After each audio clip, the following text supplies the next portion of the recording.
Raf, so we understand that Israel has now confirmed that some Israelis have been taken hostage. What can you tell us about that?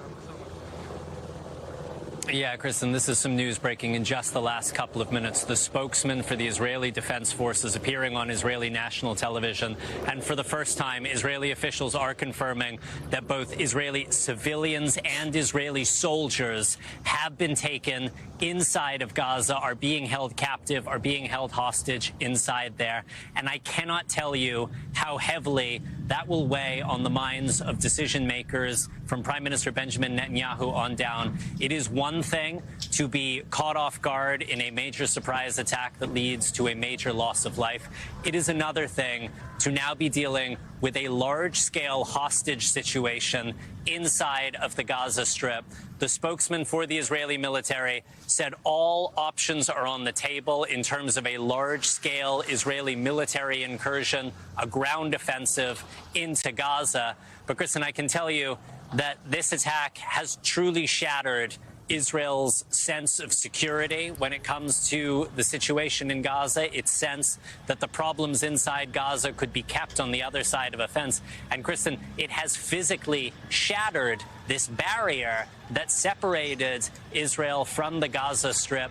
This is a barrier that was built over many years at the cost of hundreds of millions of dollars. It is a barrier, a wall that Prime Minister Netanyahu, other officials were extremely proud of. Raf, they say that it was high-tech. Raf, let me, and I'm sorry to interrupt you, but as you are speaking, we are looking at huge plumes of smoke in Gaza City over the skies. We're trying to get a sense of what we are looking at specifically. Is this new attack? Is this part of the aftermath? But a dramatic image of huge plumes of smoke emerging over Gaza City. Raf, please do continue. So, Kristen, I can't see the pictures you're seeing, but I can tell you what we're hearing, which is Israeli aircraft have been overhead all day.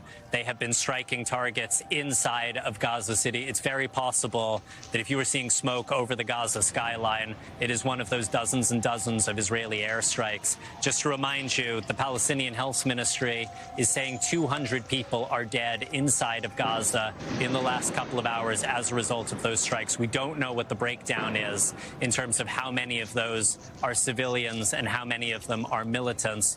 But this initial wave of airstrikes, Kristen, I think should be understood as Israel desperately trying to regain control of the situation, trying to force these militants back. It should not be understood as the totality of the Israeli response. And what the whole world is watching right now is whether Israeli forces are going to roll through that shattered security barrier, the barrier that Palestinian militants crossed this morning, whether Israeli forces will go in the other direction and take the fight into Gaza. Thanks for watching. Stay updated about breaking news and top stories on the NBC News app or follow us on social media.